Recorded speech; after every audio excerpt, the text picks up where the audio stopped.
Chapter 6 જૈવિક ક્રિયાઓ life processes. જો આપણે કૂતરાને દોડતો જોઈએ છીએ કે ગાયને વાગોળતા અથવા કોઈ એક માણસને જોરથી બૂમ પાડતા જોઈએ છીએ તો આપણે સમજી જઈએ છીએ કે તે સજીવ છે. જો કૂતરો, ગાય કે માણસ સૂઈ રહ્યા હોય તો પણ આપણે એવું જ વિચારીશું કે તે સજીવ છે. આપણે તેઓને શ્વાસ લેતા જોઈએ છીએ અને તેના પરથી જાણી લઈએ છીએ કે તે સજીવ છે. વનસ્પતિઓને માટે આપણે કેવી રીતે જાણીશું કે તેઓ સજીવ છે? આપણામાંથી કેટલાક કહેશે કે તેઓ લીલા રંગની દેખાય છે, પરંતુ તે વનસ્પતિઓના વિષયમાં શું કહી શકીએ કે જેઓના પર્ણો લીલા ન રહેતા અન્ય રંગના હોય છે? તેઓ એટલે કે વનસ્પતિઓ સમયની સાથે વૃદ્ધિ કરે છે.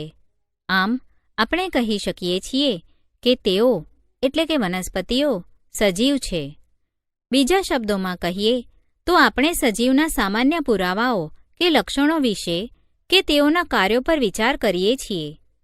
તે વૃદ્ધિ સંબંધિત કે અન્ય કાર્યો હોઈ શકે છે, પરંતુ તે વનસ્પતિ પણ સજીવ છે કે જેમાં વૃદ્ધિ નરી આંખે જોઈ શકાતી નથી. કેટલાક પ્રાણીઓ શ્વાસ લે છે, પરંતુ જેઓના કાર્ય સ્પષ્ટ રૂપે દેખી શકાતા નથી તેઓ પણ સજીવ છે.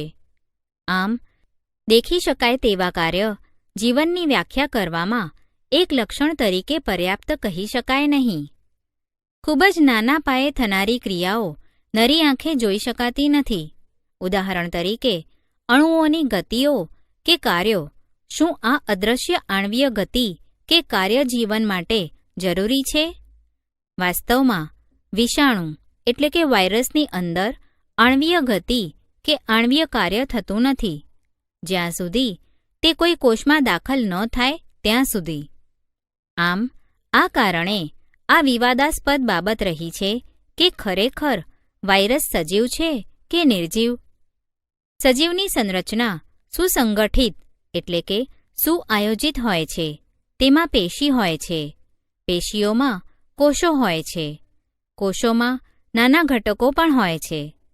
સજીવની આ સંગઠિત કે સુવ્યવસ્થિત સંરચના સમયની સાથે સાથે પર્યાવરણની અસરને કારણે વિઘટિત થાય છે.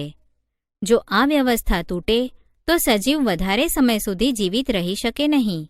તેથી સજીવોના શરીરમાં સમારકામ તથા રક્ષણની જરૂરિયાત હોય છે. આ બધી સંરચનાઓ અણુઓથી બનેલી હોય છે. આમ તેમણે અણુઓને સતત ગતિશીલ કે કાર્યરત રાખવા જોઈએ. જૈવિક ક્રિયાઓ એટલે શું? What are life processes? સજીવોના રક્ષણનું કાર્ય નિરંતર થવું જોઈએ.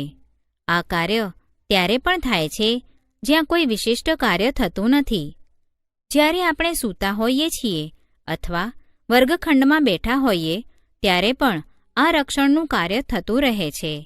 તેવી બધી જ ક્રિયાઓ કે જે સામૂહિક રૂપમાં જાળવણીનું કાર્ય કરે છે તેને જૈવિક ક્રિયાઓ કહેવાય છે.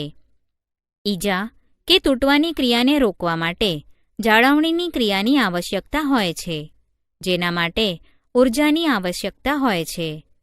આ ઊર્જા એક સજીવના શરીરનું બહારથી આવે છે, જેથી ઊર્જાના સ્ત્રોતને બહારથી સજીવના શરીરમાં સ્થળાંતરણ કરાવવા માટે કોઈ ક્રિયા થવી જોઈએ. આ ઊર્જાના સ્ત્રોતને આપણે ખોરાક કે આહાર કહીએ છીએ. તે શરીરની અંદર દાખલ કરવાની ક્રિયાને પોષણ કહીએ છીએ. જો સજીવમાં શારીરિક વૃદ્ધિ થાય છે તો તેઓના માટે તેઓએ વધારાની કાચી સામગ્રીઓની પણ આવશ્યકતા કે જરૂરિયાત હોય છે.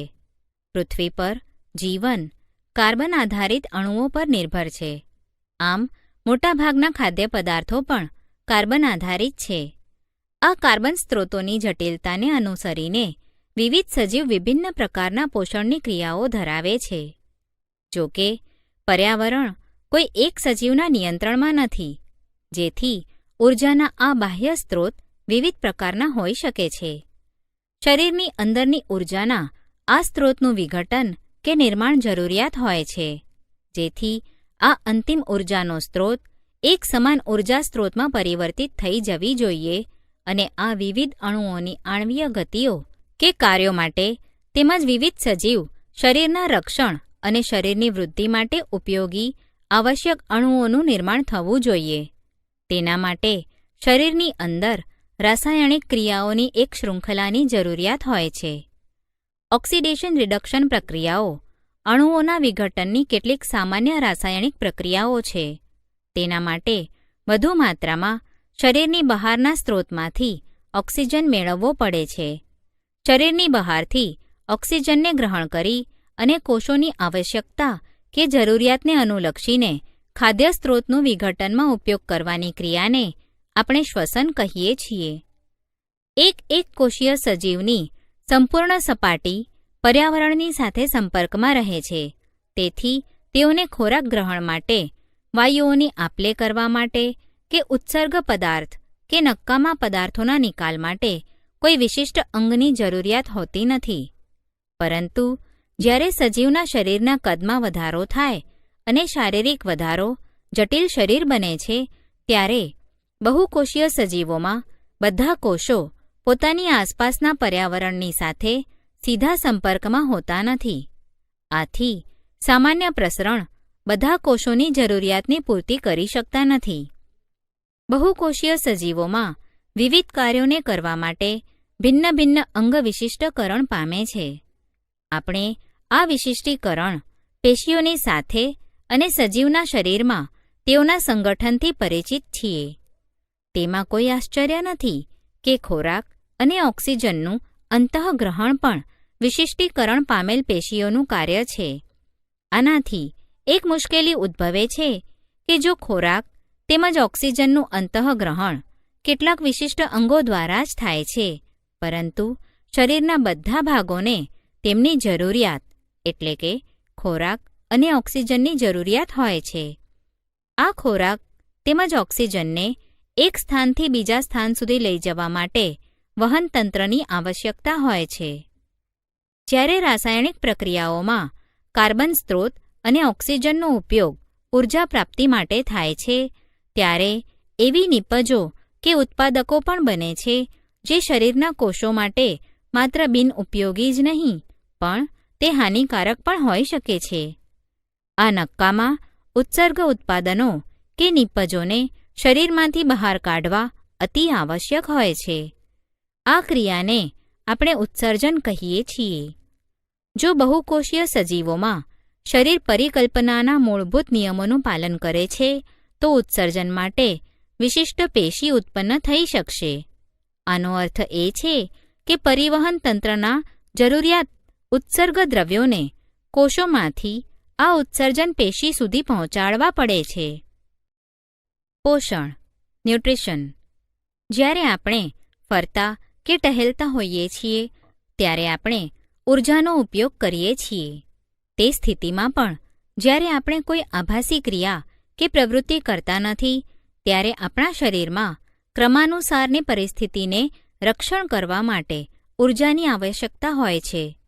વૃદ્ધિ, વિકાસ, પ્રોટીન સંશ્લેષણ વગેરેમાં આપણા શરીરને બહારથી પણ પદાર્થોની જરૂરિયાત હોય છે. આ ઊર્જાનો સ્ત્રોત અને પદાર્થ જે આપણે જમીએ છીએ તે ખોરાક કે આહાર છે. સજીવ પોતાનો ખોરાક કે આહાર કેવી રીતે પ્રાપ્ત કરે છે? બધા સજીવોમાં ઊર્જા અને પદાર્થોની સામાન્ય જરૂરિયાત સમાન હોય છે, પરંતુ તેઓની પ્રાપ્તિ ભિન્ન ભિન્ન રીતોથી થાય છે. કેટલાક સજીવો અકાર્બનિક સ્ત્રોતોમાંથી કાર્બન ડાયોક્સાઇડ અને પાણીના સ્વરૂપમાં સરળતમ પદાર્થો પ્રાપ્ત કરે છે. આ સજીવો સ્વયંપોષી છે, જેમાં બધી જ લીલી વનસ્પતિઓ અને કેટલાક જીવાણુઓનો સમાવેશ થાય છે. બીજા સજીવો જટિલ પદાર્થોનો ઉપયોગ કરે છે. આ જટિલ પદાર્થોને સરળ પદાર્થોમાં વિઘટન કે વિખંડન કરવા આવશ્યક હોય છે કે જેથી તે સજીવની જાળવણી અને વૃદ્ધિમાં કાર્યરત બની શકે છે. તેઓને પ્રાપ્ત કરવા માટે સજીવ જૈવ ઉદ્દીપકનો ઉપયોગ કરે છે, જેઓને ઉત્સેચકો કહે છે. આમ વિષમપોષીઓની ઉત્તરજીવિતતા માટે પ્રત્યક્ષ કે પરોક્ષ રીતથી સ્વયંપોષી પર આધારિત કે આશ્રિત હોય છે. પ્રાણીમાં અને ફૂગ આ પ્રકારની વિષમપોષી સજીવોમાં સમાયેલ છે. સ્વયંપોષી પોષણ ઓટોટ્રોફિક ન્યુટ્રિશન. સ્વયંપોષી સજીવની કાર્બન અને ઊર્જાની જરૂરિયાતો પ્રકાશ સંશ્લેષણ દ્વારા પૂરી થાય છે. આ તે ક્રિયા છે જેમાં સ્વયંપોષી બહારથી લીધેલા પદાર્થોને ઊર્જા સંચિત સ્વરૂપમાં પરિવર્તિત કરી નાખે છે. આ પદાર્થો કાર્બન ડાયોક્સાઇડ અને પાણીના સ્વરૂપમાં લેવાય છે, જે સૂર્યના પ્રકાશ અને ક્લોરોફિલની હાજરીમાં કાર્બોદિતોમાં પરિવર્તિત કરી નાખે છે. કાર્બોદિત વનસ્પતિઓને ઊર્જા આપવાની ભૂમિકા ભજવે છે, જેમાં કાર્બોદિત તરત જ કાર્યરત થતો નથી. તેઓને સ્ટાર્ચ કણ કે મંડકણના સ્વરૂપમાં સંચય કરાય છે, જે આંતરિક ઊર્જાની જેમ કાર્ય કરશે અને વનસ્પતિઓ દ્વારા જરૂરિયાત અનુસાર ઉપયોગમાં પણ લઈ લેવાય છે. કંઈક આવા પ્રકારની સ્થિતિ આપણી અંદર એટલે કે આપણા શરીરની અંદર પણ જોઈ શકાય છે. આપણા દ્વારા ખવાયેલો કે ખાવા માટે લેવાયેલા ખોરાકમાંથી ઉત્પન્ન ઊર્જાનો કેટલોક ભાગ શરીરમાં ગ્લાયકોજનના સ્વરૂપમાં સંચય પામતો હોય છે. 6CO2 plus 6H2O in presence of chlorophyll સૂર્યપ્રકાશ gives C6H12O6 glucose plus 6O2. પ્રકાશ સંશ્લેષણની ક્રિયામાં વાસ્તવમાં આ ઘટનાઓ થાય છે. 1. ક્લોરોફિલ દ્વારા પ્રકાશ ઊર્જાનું શોષણ કરવું. 2. પ્રકાશ ઊર્જાને રાસાયણિક ઊર્જામાં રૂપાંતરિત કરવી અને પાણીના અણુઓનું હાઇડ્રોજન અને ઓક્સિજનમાં વિઘટન કરવું. 3. કાર્બન ડાયોક્સાઇડનું કાર્બોદિતોમાં રિડક્શન થવું. તે આવશ્યક નથી કે આ એક તબક્કા પછી તરત જ બીજા તબક્કાઓ થાય. ઉદાહરણ તરીકે રણ નિવાસી એટલે કે મરુનિવાસી મરુભિદ વનસ્પતિઓ રાત્રિ દરમિયાન કાર્બન ડાયોક્સાઇડ લે છે અને એક મધ્યવર્તી નિપજ બનાવે છે. દિવસમાં ક્લોરોફિલ ઊર્જાનું શોષણ કરીને અંતિમ નિપજ બનાવે છે. જો તમે ધ્યાનપૂર્વક એક પર્ણના અનુપ્રસ્થ છેદ એટલે કે ટ્રાન્સવર્સ સેક્શન ને સૂક્ષ્મદર્શક યંત્ર દ્વારા અવલોકન કરો તો તમે નોંધી શકશો કે કેટલાક કોષોમાં લીલા રંગના બિંદુઓ જોવા મળે છે. આ લીલા બિંદુઓ કોષોમાંથી કોષીય અંગિકા છે, જેને હરિતકણ એટલે કે ક્લોરોપ્લાસ્ટ કહે છે, તેમાં ક્લોરોફિલ હોય છે. વનસ્પતિ કાર્બન ડાયોક્સાઇડ કેવી રીતે પ્રાપ્ત કરે છે? આપણે વાયુરંધ્ર કે પર્ણરંધ્ર અથવા રંધ્રની ચર્ચા કરી હતી, જે પર્ણની સપાટી પર સૂક્ષ્મ છિદ્ર સ્વરૂપે હોય છે. પ્રકાશ સંશ્લેષણ માટે વાયુઓનો મોટા ભાગનો વિનિમય આ છિદ્રો દ્વારા થાય છે. પરંતુ અહીંયા તે જાણવું પણ જરૂરી છે કે વાયુઓનો વિનિમય પ્રકાંડ, મૂળ અને પર્ણોની સપાટી દ્વારા પણ થાય છે. આ રંધ્રો દ્વારા પૂરતા પ્રમાણમાં પાણીનો વ્યય પણ થાય છે. આમ, જ્યારે પ્રકાશ સંશ્લેષણ માટે કાર્બન ડાયોક્સાઇડની જરૂરિયાત હોતી નથી, ત્યારે વનસ્પતિ આ છિદ્રો કે રંધ્રોને બંધ રાખે છે. રંધ્રો કે છિદ્રોની ખુલવાની અને બંધ થવાની ક્રિયાનું કાર્ય રક્ષક કોષો દ્વારા થાય છે. રક્ષક કોષોમાં જ્યારે પાણી અંદર આવે છે ત્યારે તે ફૂલે છે અને રંધ્રના છિદ્રને ખોલે છે. તેવી જ રીતે રક્ષક કોષો સંકોચન પામે છે ત્યારે છિદ્ર બંધ થઈ જાય છે. સ્વયંપોષી સજીવો પોતાની ઊર્જાની જરૂરિયાત તથા પોતાના શરીરના નિર્માણ માટે અન્ય કાચી સામગ્રીની જરૂરિયાત હોય છે. સ્થલજ વનસ્પતિઓ પ્રકાશ સંશ્લેષણ માટે જરૂરી પાણીની પ્રાપ્યતા ભૂમિમાં રહેલા મૂળ દ્વારા ભૂમિમાંથી પાણીનું શોષણ કરીને મેળવે છે. નાઇટ્રોજન, ફોસ્ફરસ, આયન એટલે કે લોહ અને મેગ્નેશિયમ જેવા અન્ય દ્રવ્યો કે પદાર્થો પણ ભૂમિ કે જમીનમાંથી મેળવે છે. નાઇટ્રોજન એક આવશ્યક ખનિજ તત્વ છે, જેનો ઉપયોગ પ્રોટીન અને અન્ય સંયોજનોના સંશ્લેષણમાં થાય છે, જે અકાર્બનિક નાઇટ્રેટ કે નાઇટ્રાઇટના સ્વરૂપમાં મેળવાય છે અથવા તે કાર્બનિક પદાર્થોના સ્વરૂપમાં મેળવાય છે કે જેઓનું નિર્માણ બેક્ટેરિયા દ્વારા વાતાવરણીય નાઇટ્રોજનમાંથી થાય છે. વિષમપોષી પોષણ હેટેરોટ્રોફિક ન્યુટ્રિશન. પ્રત્યેક સજીવ પોતાના પર્યાવરણના માટે અનુકૂલિત હોય છે. ખોરાક કે આહારના સ્વરૂપને આધારે તેમજ પ્રાપ્યતાના આધારે પોષણની રીત વિવિધ પ્રકારની હોઈ શકે છે. તેના સિવાય તે સજીવની ખોરાક ગ્રહણ કરવાની રીત પર પણ આધારિત હોય છે. ઉદાહરણ તરીકે, જો ખોરાકનો સ્ત્રોત અચળ છે, જેમ કે ઘાસ, કે ગતિશીલ છે, જેમ કે હરણ, બંને પ્રકારના ખોરાકના અભિગમની રીત ભિન્ન ભિન્ન છે. સજીવો દ્વારા ખોરાક ગ્રહણ કરવાની અને તેના ઉપયોગની અનેક પ્રયુક્તિઓ છે. કેટલાક સજીવો ભોજ્ય પદાર્થોનું વિઘટન શરીરની બહાર કરે છે અને ત્યારે તેનું શોષણ કરે છે. બ્રેડ મોલ્ડ એટલે કે તંતુમય ફૂગ, યીસ્ટ અને મશરૂમ વગેરે ફૂગના ઉદાહરણો છે. અન્ય સજીવો સંપૂર્ણ ભોજ્ય પદાર્થનું અંતઃગ્રહણ કરવાની અને તેનું પાચન કરવાની રીત તેમના શરીરની સંરચના અને કાર્યપદ્ધતિ પર નિર્ભર કરે છે. ઘાસ, ફળ, કીટક, માછલી કે મરેલા સસલાને ખાનારા પ્રાણીઓમાં રહેલી ભિન્નતા શું તમે વિચારો છો? કેટલાક અન્ય સજીવો વનસ્પતિઓ અને પ્રાણીઓને મારી નાખ્યા વગર તેમનામાંથી પોષણ પ્રાપ્ત કરે છે. આ પોષણની રીત અમરવેલ, ઓર્કિડ, ઉધઈ, જૂ, જડો અને પટ્ટીકૃમિ જેવા ઘણા બધા સજીવો દ્વારા દર્શાવાય છે. સજીવો તેમનું પોષણ કેવી રીતે મેળવે છે? How do organisms obtain their nutrition? ખોરાક અને તેમની અંતઃગ્રહણની રીત ભિન્ન છે. તેથી વિવિધ સજીવોમાં પાચનતંત્ર પણ અલગ પ્રકારનું હોય છે.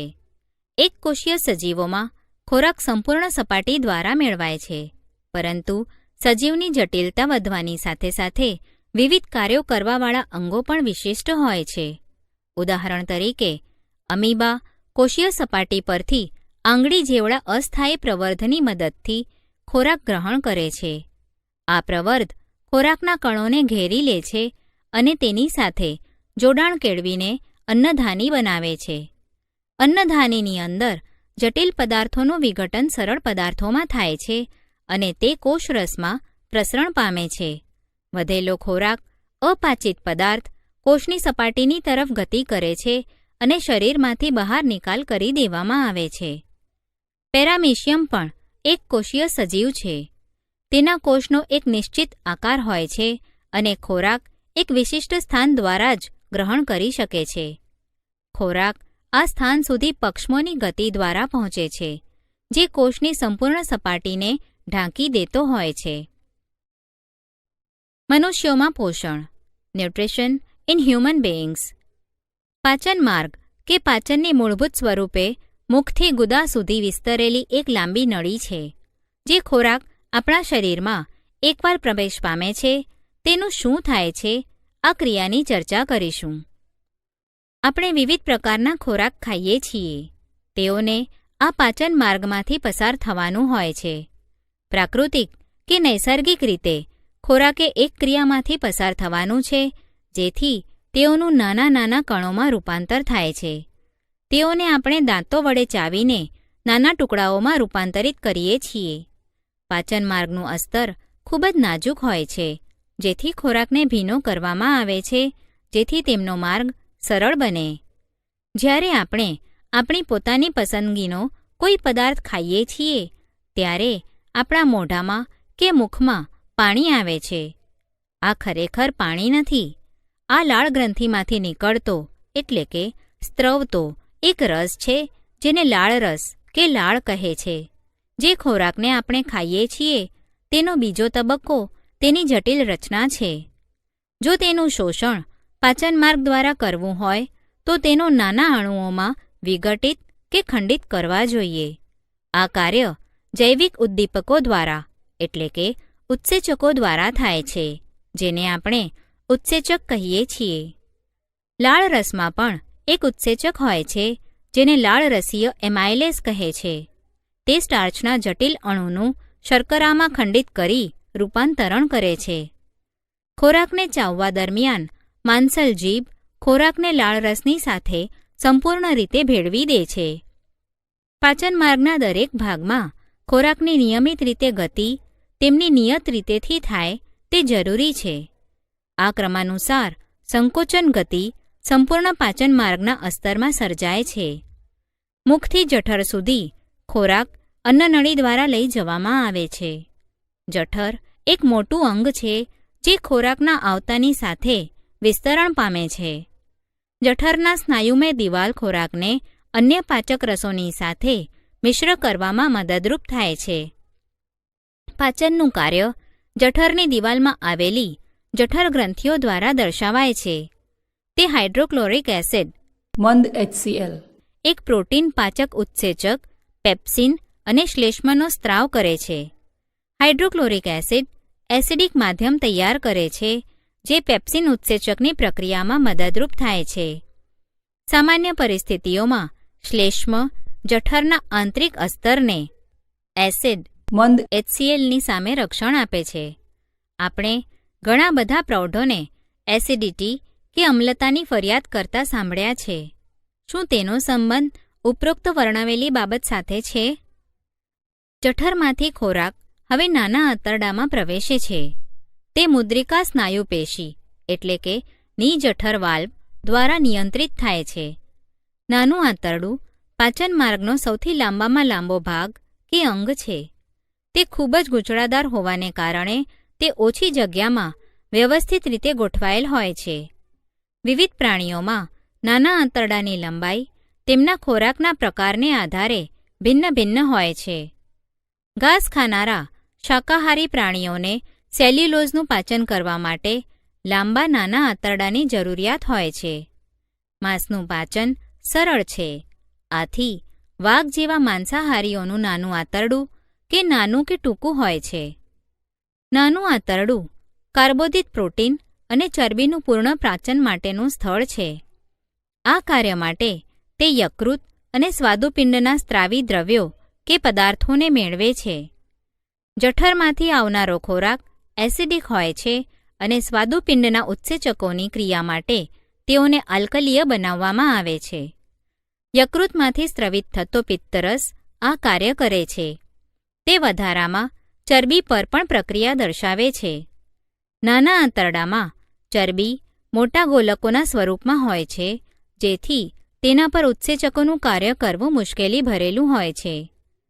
પિત્તક્ષારો તેઓને વિખંડિત કરીને નાના ગોલકોમાં રૂપાંતરિત કરે છે જેથી ઉત્સેચકોની ક્રિયાશીલતામાં વધારો થાય છે.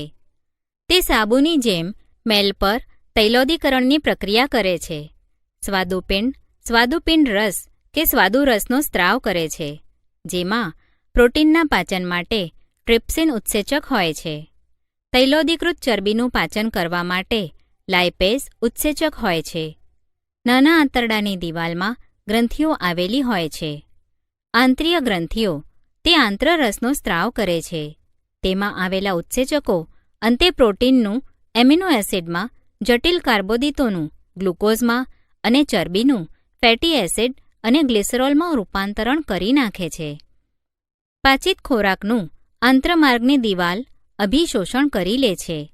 નાના આંતરડાના અસ્તરમાં નાના આંતરડાનો અંતિમ ભાગ શેષાંત્રમાં આંગળી જેવા પ્રવર્ધો હોય છે જેને રસાંકુરો કહે છે. તે અભિશોષણ માટે સપાટીનું ક્ષેત્રફળ વધારી શકે છે.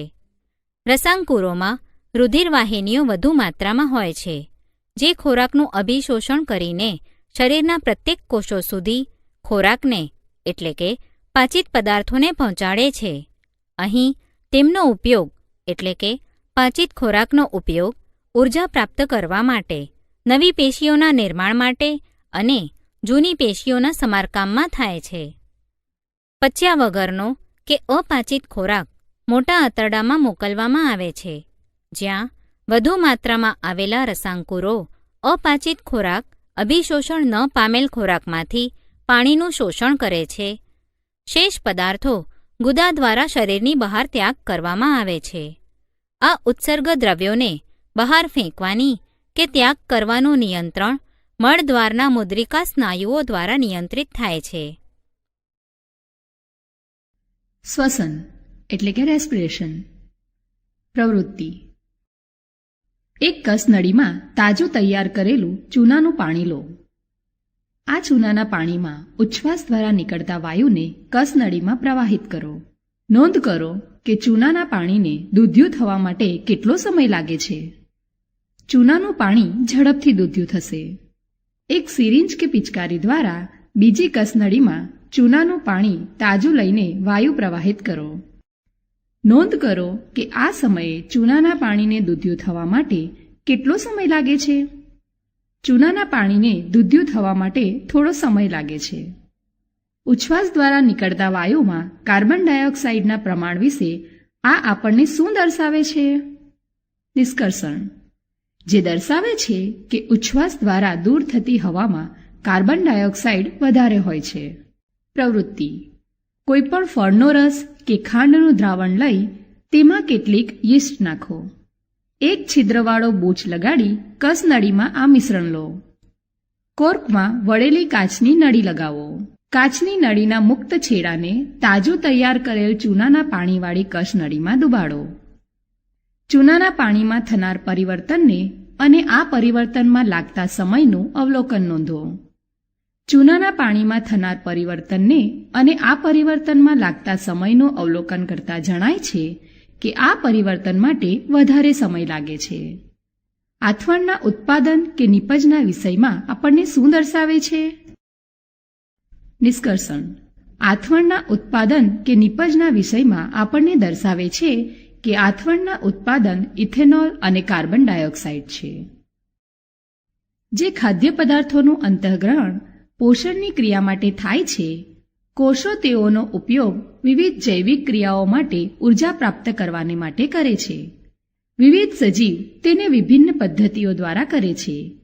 કેટલાક સજીવ ઓક્સિજનનો ઉપયોગ ગ્લુકોઝને સંપૂર્ણ કાર્બન ડાયોક્સાઇડ અને પાણીમાં વિઘટન કે વિખંડિત કરવા માટે કરે છે, જ્યારે કેટલાક અન્ય સજીવો બીજા પરિપથ એટલે કે પદ્ધતિમાં ઉપયોગ કરે છે, જેમાં ઓક્સિજન પ્રાપ્ત થતો નથી કે તે કાર્યરત હોતો નથી. આ બધી અવસ્થાઓમાં પહેલો તબક્કો ગ્લુકોઝના 6 કાર્બનવાળા અણુનું 3 કાર્બનવાળા અણુ પાયરુવેટમાં વિઘટન કરવાનો છે. આ ક્રિયા કોષરસમાં થાય છે. આના પછી પાયરુવેટ ઇથેનોલ અને કાર્બન ડાયોક્સાઇડમાં રૂપાંતરિત થાય છે. આ ક્રિયા યીસ્ટમાં આથવણ દરમિયાન થાય છે. આ ક્રિયા ઓક્સિજનની ગેરહાજરીમાં થતી હોવાથી તેને અજારક શ્વસન કહે છે.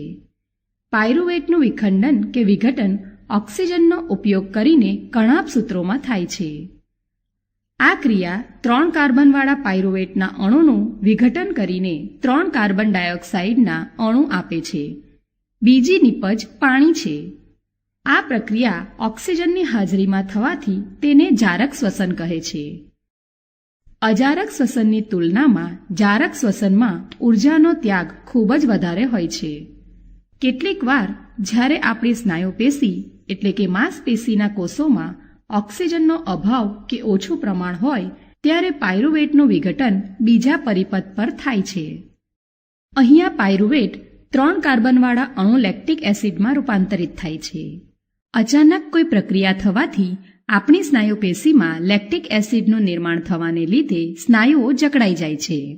કોષીય શ્વસન દ્વારા મુક્ત થતી ઉર્જા તરત જ એટીપી એટલે કે ઓડિનોસાઇડ ટ્રાઇફોસ્ફેટ નામના અણુના સ્વરૂપમાં સંશ્લેષણ પામે છે, જે કોષને અન્ય પ્રક્રિયાઓ માટે બળતણના રૂપે પ્રાપ્ત થાય છે.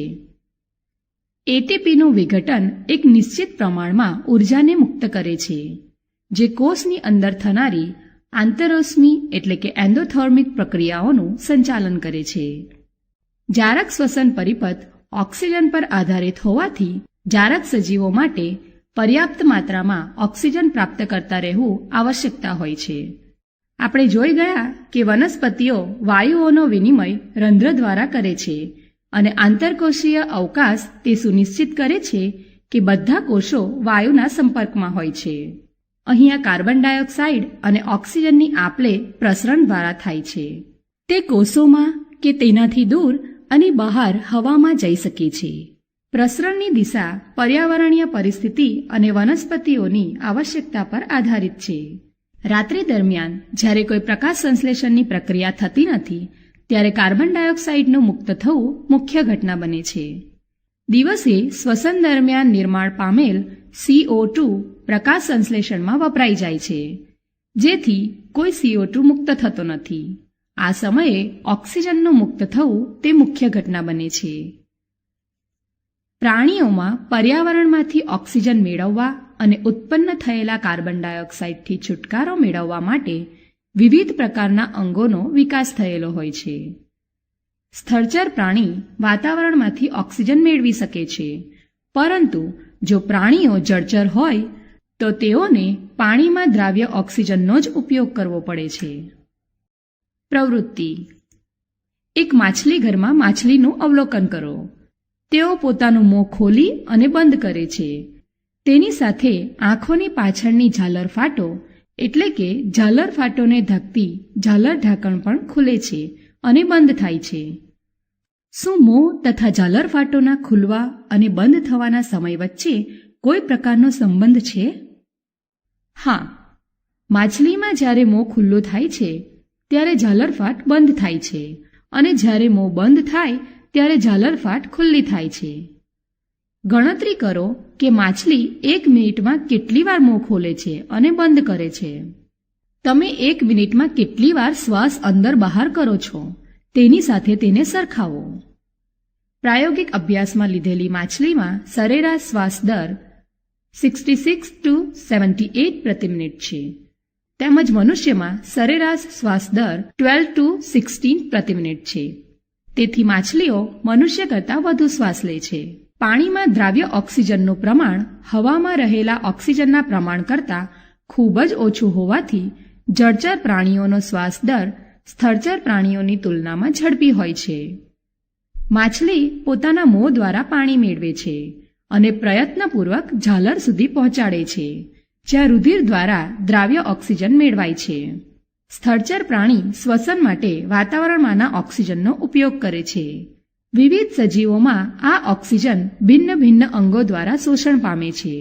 આ બધા અંગોમાં એક એવી રચના હોય છે કે જે તેની સપાટીના ક્ષેત્રફળનો વધારો કરે છે, જે વધુ ઓક્સિજનયુક્ત વાતાવરણના સંપર્કમાં રહે છે. ઓક્સિજન તેમજ કાર્બન ડાયોક્સાઇડના વિનિમય આ સપાટીની આરપાર થતું હોવાને લીધે આ સપાટી ખૂબ જ પાતળી અને નાજુક હોય છે. આ સપાટીનું રક્ષણ કરવાના હેતુથી તે શરીરની અંદર ગોઠવાયેલી હોય છે. માટે આ ક્ષેત્રમાં હવાને આવવા માટે કોઈ રસ્તો હોવો જોઈએ. આ ઉપરાંત જ્યાં ઓક્સિજનનું શોષણ પામે છે તે વિસ્તારમાં હવા અંદર અને બહાર થવા માટે ખાસ ક્રિયાવિધિ હોય છે. મનુષ્યમાં નસકોરા દ્વારા હવા શરીરમાં લેવામાં આવે છે. નસકોરા દ્વારા આવનારી હવા તેના માર્ગમાં આવેલા નાના રોમ જેવા વાળા દ્વારા ગળાય એટલે કે ફિલ્ટર છે, જેથી શરીરમાં આવનારી હવા ધૂળ અને બીજી અશુદ્ધિ રહિત બને છે. આ માર્ગમાં શ્લેષ્મનું સ્તર પણ હોય છે, જે આ પ્રક્રિયામાં મદદરૂપ થાય છે. અહીંયાથી હવા ગ્રીવા દ્વારા ફેફસામાં વહન પામે છે. ગ્રીવા કે કંઠનળીના પ્રદેશમાં કાસ્થીની વલયમય રચના હોય છે, જે હવાનો માર્ગ બંધ થતો અટકાવે છે. ફેફસાની અંદર આ માર્ગ નાની નાની નલિકાઓમાં વિભાજન થાય છે અને જે અંતમાં કે છેવટે ફુગ્ગા જેવી રચનામાં પરિણામે છે, જેને વાયુકોષ્ઠો કહે છે. વાયુકોષ્ઠો એક સપાટી પૂરી પાડે છે કે જેના દ્વારા વાત વિનિમય થઈ શકે છે. વાયુકોષ્ઠોની દિવાલ પર રુધિર કેશિકાઓની વિસ્તૃત જાળીરૂપ રચના હોય છે. જ્યારે શ્વાસ અંદર લઈએ છીએ ત્યારે આપણી પાસળીઓ ઉપસી આવે છે અને આપણો ઉરોદર પટલ ચપટો એટલે કે ફ્લેટ બને છે. તેના પરિણામે ઉર્સીય ગુહા મોટી બને છે અને હવા ફેફસામાં દાખલ થાય છે અને વિસ્તરણ પામેલા વાયુકોષ્ઠોને હવાથી ભરી દે છે. રુધિર શરીરમાંથી કાર્બન ડાયોક્સાઇડને વાયુકોષ્ઠોમાં મુક્ત કરવા માટે લાવે છે. વાયુકોષ્ઠની રુધિર કેશિકાઓનું રુધિર વાયુકોષ્ઠની હવામાંથી ઓક્સિજન લઈને શરીરના બધા જ કોષો સુધી પહોંચાડે છે. શ્વાસોશ્વાસ ચક્ર દરમિયાન જ્યારે હવા અંદર અને બહાર આવાગમન પામે છે ત્યારે ફેફસા હંમેશા હવાના વિનિમય માટે વિશિષ્ટતા દર્શાવે છે, જેથી ઓક્સિજનના શોષણ અને કાર્બન ડાયોક્સાઇડને વાતાવરણમાં મુક્ત કરવા માટેનો પર્યાપ્ત સમય મળી રહે છે. જ્યારે પ્રાણી કદમાં મોટું હોય છે ત્યારે ખાલી પ્રસરણ દાબ વડે બધા અંગોમાં ઓક્સિજન પહોંચાડવા અશક્ય હોય છે. જો કે ફેફસાની હવામાંથી શ્વસનરંજક દ્રવ્યકણ ઓક્સિજન લઈને તે પેશીઓ સુધી પહોંચાડે છે, જેમાં ઓક્સિજનની ઉણપ હોય છે. માનવમાં શ્વસનરંજક દ્રવ્યકણ હિમોગ્લોબિન છે, જે ઓક્સિજન માટે ઊંચી બંધન ઊર્જા ધરાવે છે, એટલે કે બંધુતા ધરાવે છે. આ રંજક દ્રવ્યકણ લાલ રંગના રક્તકણમાં આવેલા હોય છે. કાર્બન ડાયોક્સાઇડ પાણીમાં વધારે દ્રાવ્ય છે અને તેથી તેનું પરિવહન આપણા રુધિરમાં દ્રાવ્ય અવસ્થામાં થાય છે. રુધિરદાબ એટલે કે બ્લડ પ્રેશર. રુધિર વહિનીઓની દિવાલ પર રુધિર જે દબાણ એટલે કે બળ લગાડે છે તેને રુધિરનું દબાણ કહે છે. આ દબાણ શિરાઓની તુલનામાં ધમનીઓમાં ખૂબ વધારે હોય છે. ધમનીની અંદર રુધિરનું દબાણ ક્ષેપકના સંકોચન દરમિયાન સંકોચન દાબ કે સંકોચન દબાણ અને ક્ષેપકનું શિથિલન કે વિસ્તરણ થાય તે દરમિયાન ધમનીની અંદરનું દબાણ શિથિલન દબાણ કહેવાય છે. સામાન્ય રીતે સંકોચન દબાણ એટલે કે સિસ્ટોલિક દબાણ લગભગ 120 mmHg એટલે કે પારો અને શિથિલન દબાણ એટલે કે ડાયસ્ટોલિક દબાણ લગભગ 80 mmHg એટલે કે પારો હોય છે. સ્ફિગ્નોમેનોમીટર નામના યંત્ર દ્વારા રુધિરનું દબાણ કે રુધિરદાબ એટલે કે બ્લડ પ્રેશર માપવામાં આવે છે. વધુ રુધિરદાબને અતિતણાવ એટલે કે હાઇપરટેન્શન પણ કહે છે અને તેનું કારણ ધમનિકાઓનું સંકોચન પામવાની ક્રિયા છે. આનાથી રુધિર પ્રવાહમાં પ્રતિરોધકતા વધી જાય છે, જેથી ધમની ફાટી જવાની સંભાવના વધે છે અને આંતરિક રુધિરસ્ત્રાવ થઈ શકે છે. નલિકાઓ રુધિરવાહિનીઓ એટલે કે ધ ટ્યુબ્સ બ્લડ વેસલ્સ. ધમનીઓ એવી રુધિરવાહિનીઓ છે જે રુધિરને હૃદયમાંથી શરીરના વિવિધ અંગો સુધી લઈ જાય છે. ધમનીની દિવાલ જાડી અને સ્થિતિસ્થાપક હોય છે, કારણ કે રુધિર હૃદયમાંથી ઊંચા દબાણે વહે છે. શિરાઓ વિવિધ અંગોમાંથી રુધિર એકત્ર કરીને પાછું હૃદયમાં લાવે છે. તેમાં જાડી દિવાલની જરૂરિયાત હોતી નથી, કારણ કે રુધિરમાં પર્યાપ્ત દબાણ હોય છે. તદુપરાંત તેમાં રુધિરને એક જ દિશામાં વહન કરાવવા માટે વાલ્વ હોય છે. કોઈ અંગ કે પેશી સુધી પહોંચીને ધમની વધુને વધુ નાની નાની વહિનીઓમાં વિભાજિત થાય છે, જેનાથી બધા કોષોની સાથે રુધિરનો સંપર્ક થઈ શકે. સૌથી નાની વહિનીઓ કે કેશિકાઓની દિવાલ એક કોષીય જાડાઈ ધરાવે છે અને રુધિર તેમજ આસપાસના કોષોની વચ્ચેથી પદાર્થોનો વિનિમય આ પાતળી દિવાલ દ્વારા જ થાય છે. ત્યારબાદ કોશિકાઓ ભેગી મળીને શિરાઓ બનાવે છે અને રુધિરને અંગ કે પેશીથી દૂર લઈ જાય છે. ત્રાક કણો દ્વારા રક્ષણ કે જાળવણી એટલે કે મેન્ટેનન્સ બાય પ્લેટલેટ્સ. જ્યારે આપણે ઘાયલ થઈએ છીએ અને રુધિર સ્ત્રાવ થવા લાગે છે, તંત્રમાંથી રુધિરનો આ વ્યય પ્રાકૃતિક રૂપે ઘટાડવો જોઈએ.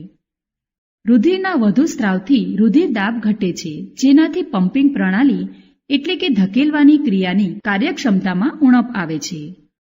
આ રુધિર સ્ત્રાવને રોકવા માટે રુધિરમાં ત્રાક કણો એટલે કે પ્લેટલેટ્સ અથવા થ્રોમ્બોસાઇટ્સ રુધિર કોષો આવેલા હોય છે, જે સંપૂર્ણ શરીરમાં પરિવહન કરે છે અને રુધિર સ્ત્રાવના સ્થાન પર રુધિરને જમાવટ કરીને રુધિર સ્ત્રાવ અટકાવે છે. લસિકા એટલે કે લિમ્ફ. વહનની ક્રિયામાં મદદરૂપ થતું બીજું પણ એક પ્રવાહી છે, જેને લસિકા કહે છે. કેશિકાઓની દિવાલમાં આવેલા છિદ્રો દ્વારા કેટલાક રુધિર રસ એટલે કે પ્લાઝમા, પ્રોટીન અને રુધિર કોષો બહાર નીકળીને પેશીના આંતરકોષીય અવકાશમાં આવે છે અને લસિકાનું નિર્માણ કરે છે. તે રુધિરના રુધિર રસની જેવું જ હોય છે, પરંતુ તે રંગહીન અને અલ્પ માત્રામાં પ્રોટીન ધરાવે છે. લસિકા આંતરકોષીય વહિકા બનાવે છે અને અંતમાં મોટી શિરામાં ખુલે છે. પચેલો આહાર અને નાના આંતરડા દ્વારા અભિશોષણ પામેલ ચરબીનું વહન લસિકા દ્વારા થાય છે અને વધારાના પ્રવાહીને બાહ્યકોષીય અવકાશમાંથી પાછું રુધિરમાં લઈ આવે છે. વહન ટ્રાન્સપોર્ટેશન. માનવોમાં વહન ટ્રાન્સપોર્ટેશન ઇન હ્યુમન બીઇંગ્સ. રુધિર, ખોરાક, ઓક્સિજન અને નકામા પદાર્થોને આપણા શરીરમાં વહન કરે છે. રુધિર એક પ્રવાહી સંયોજક પેશી છે. રુધિરમાં એક પ્રવાહી માધ્યમ હોય છે જેને પ્લાઝમા એટલે કે રુધિર રસ કહે છે. તેમાં કોષો નિલંબિત હોય છે. પ્લાઝમા એટલે કે રુધિર રસ ખોરાક એટલે કે પોષક દ્રવ્યો, કાર્બન ડાયોક્સાઇડ અને નાઇટ્રોજનયુક્ત ઉત્સર્ગ પદાર્થોનું દ્રાવ્ય સ્વરૂપે વહન કરે છે. ઓક્સિજનને લાલ રુધિર કોષો એટલે કે આરબીસીસ લઈ જાય છે. ઘણા બધા અન્ય પદાર્થો જેવા કે ક્ષારોનું વહન પણ રુધિર દ્વારા થાય છે. આમ આપણને એક પંપમય યંત્રની જરૂરિયાત છે જે રુધિરને અંગોની આસપાસ ધકેલી શકે. નલિકાઓ કે વાહિનીઓના એક પરિપથની જરૂરિયાત હોય છે જે રુધિરને બધી પેશીઓ સુધી મોકલી શકે અને એક તંત્રની જે એક નિશ્ચિત કરે છે કે આ પરિપથમાં જો ક્યારેક તોડફોડ થાય તો તેમનું સમારકામ થઈ શકે. આપણો પંપ હૃદય, આર પંપ ધ હાર્ટ. હૃદય એક સ્નાયુલ અંગ છે જે આપણી મુઠ્ઠીના કદનું હોય છે. રુધિરને ઓક્સિજન તેમજ કાર્બન ડાયોક્સાઇડ બંનેનું વહન કરવાનું હોય છે. તેથી ઓક્સિજન સભર રુધિરને કાર્બન ડાયોક્સાઇડયુક્ત રુધિરની સાથે ભળતા અટકાવવા માટે હૃદય કેટલાક ખંડોમાં વિભાજિત હોય છે. કાર્બન ડાયોક્સાઇડ સભર રુધિરને કાર્બન ડાયોક્સાઇડથી મુક્ત કરવા માટે ફેફસામાં લઈ જવામાં આવે છે અને ફેફસામાંથી ઓક્સિજનયુક્ત રુધિરને પાછું હૃદયમાં લાવવામાં આવે છે. ત્યારબાદ આ ઓક્સિજન સભર રુધિર શરીરના બાકીના ભાગોમાં પંપ કરીને મોકલવામાં આવે છે. આપણે આ ક્રિયાને વિવિધ તબક્કાઓમાં સમજી શકીએ છીએ. ઓક્સિજનયુક્ત રુધિર ફેફસામાંથી હૃદયમાં ડાબી તરફ આવેલા ખંડમાં એટલે કે ડાબું કર્ણકમાં આવે છે.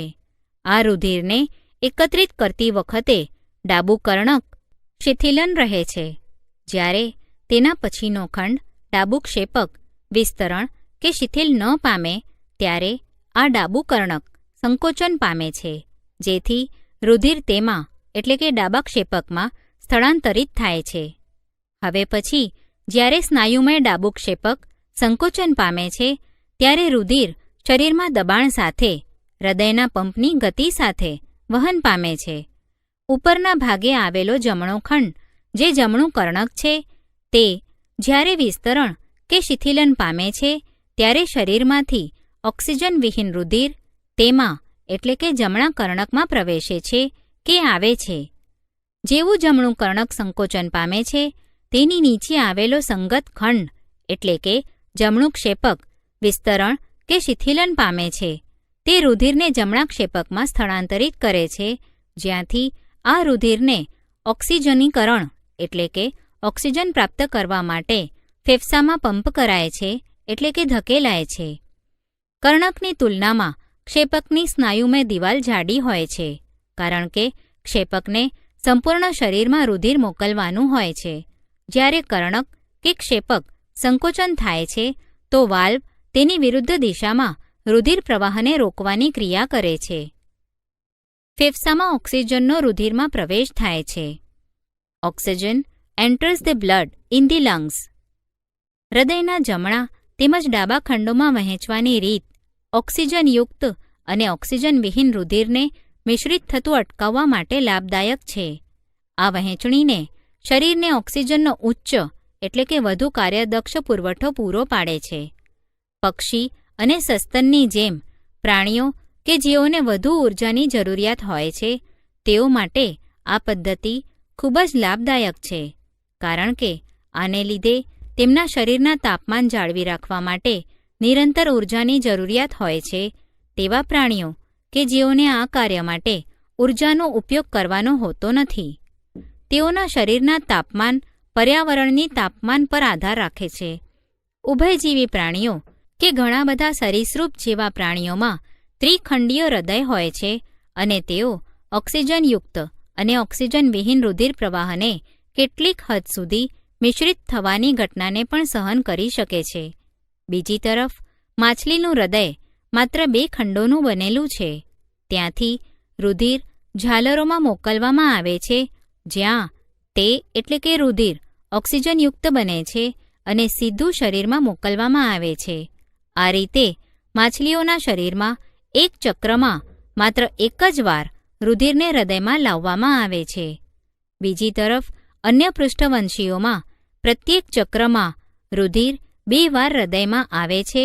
આને બેવડું પરિવહન કહે છે. વનસ્પતિઓમાં વહન, ટ્રાન્સપોર્ટેશન ઇન પ્લાન્ટ્સ. વનસ્પતિ કેવી રીતે CO2 જેવા સરળ સંયોજન મેળવે છે અને પ્રકાશ સંશ્લેષણ દ્વારા ઊર્જાનો સંગ્રહ ક્લોરોફિલયુક્ત અંગો વિશિષ્ટ રૂપથી પર્ણોમાં કરે છે.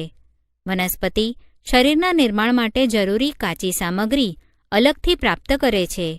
વનસ્પતિઓ માટે નાઇટ્રોજન, સલ્ફર અને બીજા ખનિજ ક્ષારો માટે ભૂમિ નજીકનો તેમજ પ્રચુર સ્ત્રોત છે, જેથી આ પદાર્થોનું શોષણ મૂળ દ્વારા જે ભૂમિના સંપર્કમાં રહે છે તેના દ્વારા થાય છે. જો ભૂમિના સંપર્કવાળા અંગોમાં અને ક્લોરોફિલયુક્ત અંગોમાં અંતર બહુ જ ઓછું હોય તો ઊર્જા તેમજ કાચી સામગ્રી વનસ્પતિના દેહના બધા ભાગોમાં આસાનીથી પ્રસરણ થઈ શકે છે. જો વનસ્પતિ શરીર કે દેહની રચનામાં પરિવર્તનને કારણે આ અંતર વધતું જાય છે તો પર્ણોમાંથી કાચી સામગ્રી અને મૂળમાં ઊર્જા મેળવવા માટે પ્રસરણ ક્રિયા પર્યાપ્ત નથી. એવી પરિસ્થિતિમાં વહનની એક સુદૃઢ પ્રણાલી જરૂરી હોય છે. વિવિધ શરીર રચના માટે ઊર્જાની જરૂરિયાત ભિન્ન હોય છે. વનસ્પતિ પ્રચલન કરતી નથી અને વનસ્પતિ શરીરની અનેક પેશીઓમાં વધુ માત્રામાં મૃત કોષો હોય છે. તેના પરિણામ સ્વરૂપે વનસ્પતિઓને ઓછી ઊર્જાની જરૂરિયાત હોય છે અને તુલનાત્મક રીતે ધીમા વહન તંત્ર પ્રણાલીનો ઉપયોગ કરી શકે છે, જેના અંતરથી વહન તંત્રનું સંચાલન કરી શકે છે. મોટા વૃક્ષો કે ઊંચા વૃક્ષોમાં તે ખૂબ જ વધારે હોય છે.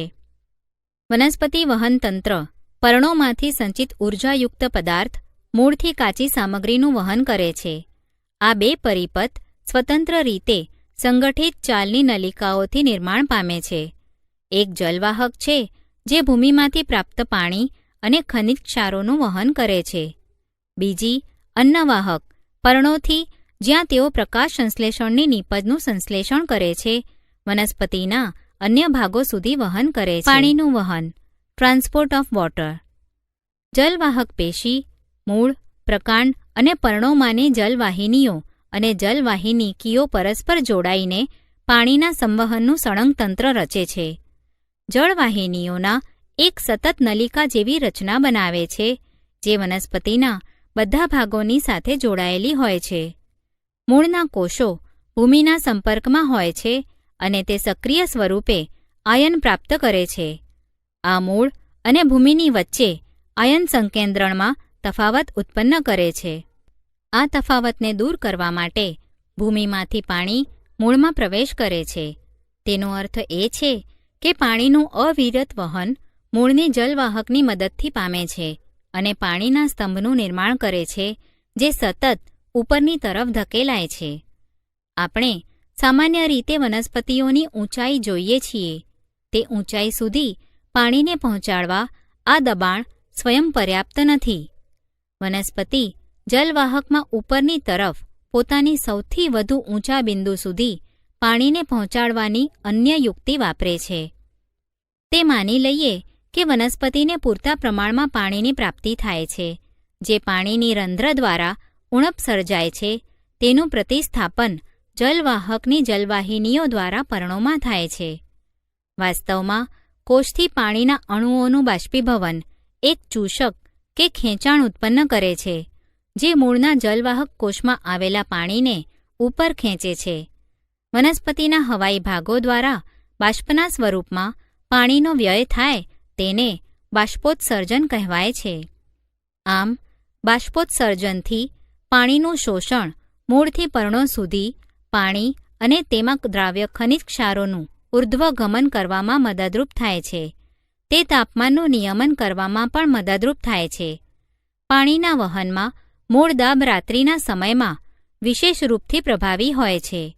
દિવસમાં જ્યારે રંધ્ર કે વાયુરંધ્ર કે પર્ણરંધ્ર ખુલે છે, બાષ્પોત્સર્જનથી ખેંચાણ બળ દ્વારા જલવાહકમાં પાણીના વહન માટે મુખ્ય પ્રેરક બળ હોય છે. ખોરાક અને અન્ય પદાર્થોનું સ્થળાંતરણ. Transport of food and other substances. આપણે વનસ્પતિમાં પાણી અને ખનિજ ક્ષારોના વિષયમાં ચર્ચા કરી છે.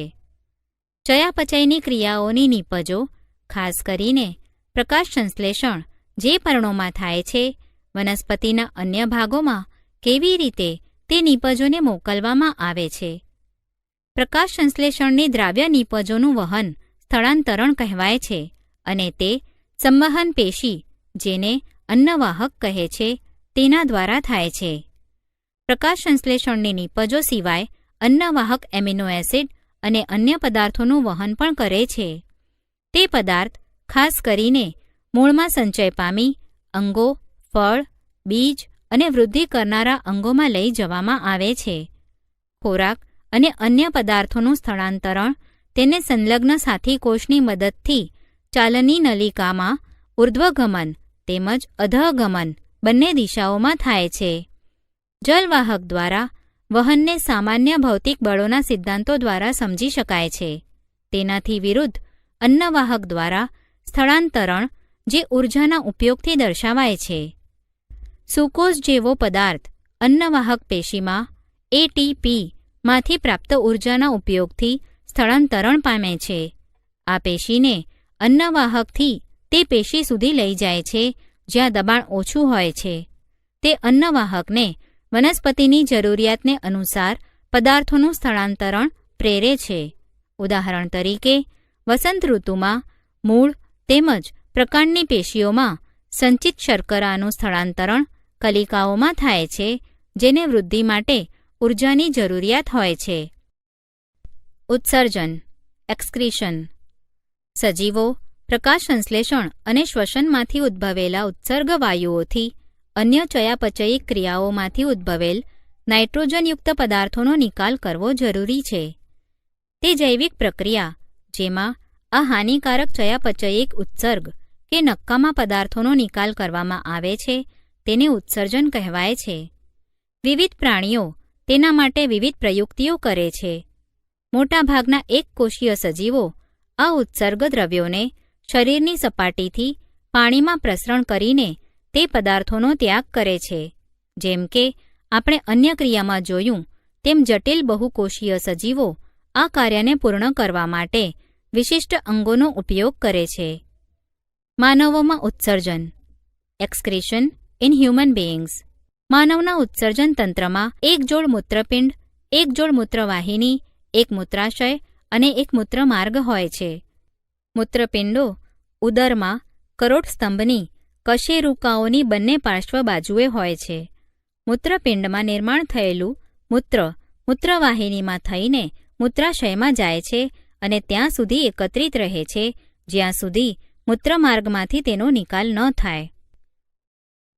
મૂત્રના નિર્માણનો હેતુ રુધિરમાંથી નક્કામાં ઉત્સર્ગ પદાર્થોને અલગ કરીને બહાર નિકાલ કરવાનો છે. ફેફસામાં CO2 વાયુ રુધિરમાંથી અલગ થઈ જાય છે, જ્યારે નાઇટ્રોજનયુક્ત નક્કામાં ઉત્સર્ગ દ્રવ્યો કે પદાર્થો જેવા કે યુરિયા કે યુરિક એસિડ મૂત્રપિંડમાં રુધિરથી અલગ કરવામાં આવે છે. આ કોઈ આશ્ચર્ય પમાડે તેવી બાબત નથી કે ફેફસાની જેમ મૂત્રપિંડમાં પાયારૂપ ગાળણ એકમ ખૂબ જ પાતળી દિવાલવાળી રુધિર કેશિકાઓના ગુચ્છ હોય છે. મૂત્રપિંડમાં પ્રત્યેક કેશિકા ગુચ્છ એટલે કે રુધિર કેશિકા ગુચ્છ એક નલિકાના કપ જેવા આકારનો અગ્રભાગે અંદરની તરફ હોય છે, જે ગળાયેલા મૂત્રને એકત્રિત કરે છે. પ્રત્યેક મૂત્રપિંડમાં આવા અનેક ગાળણ એકમો હોય છે, જેને મૂત્રપિંડ નલિકા એટલે કે નેફ્રોન કહે છે, જે નજીકમાં નિકટતમ રીતે ગોઠવાય છે. પ્રારંભિક ગાળણમાં કેટલાક પદાર્થ જેવા કે ગ્લુકોઝ, એમિનો એસિડ, ક્ષાર અને વધુ માત્રામાં પાણી હોય છે. જેમ જેમ મૂત્ર આ નલિકામાંથી વહન પામે છે, આ પદાર્થોનું પસંદગીશીલ પુનઃશોષણ દર્શાવાય છે. પાણીનું પ્રમાણ પુનઃશોષણ શરીરમાં આવેલા વધારાના પાણીની માત્રા પર અને કેટલા દ્રાવ્ય નકામા પદાર્થોનું ઉત્સર્જન કરવાનું છે તેના પર નિર્ભર કરે છે. પ્રત્યેક મૂત્રપિંડમાં નિર્માણ પામનારું મૂત્ર એક લાંબી નલિકા જેને મૂત્રવાહિની કહે છે તેમાં પ્રવેશ કરે છે, જે મૂત્રપિંડને મૂત્રાશયની સાથે જોડે છે. મૂત્રાશયમાં મૂત્ર સંચય પામેલ રહે છે. જ્યાં સુધી ફેલાયેલ મૂત્રાશયનું દબાણ મૂત્રમાર્ગ દ્વારા તેને બહાર ન કરી દે ત્યાં સુધી મૂત્રાશય દબાણ અનુભવે છે. મૂત્રાશય સ્નાયુલ હોય છે. આમ આ ક્રિયા ચેતા નિયંત્રણ દ્વારા થાય છે. પરિણામ સ્વરૂપે આપણે સામાન્ય રીતે મૂત્રત્યાગનું નિયંત્રણ કરી શકીએ છીએ.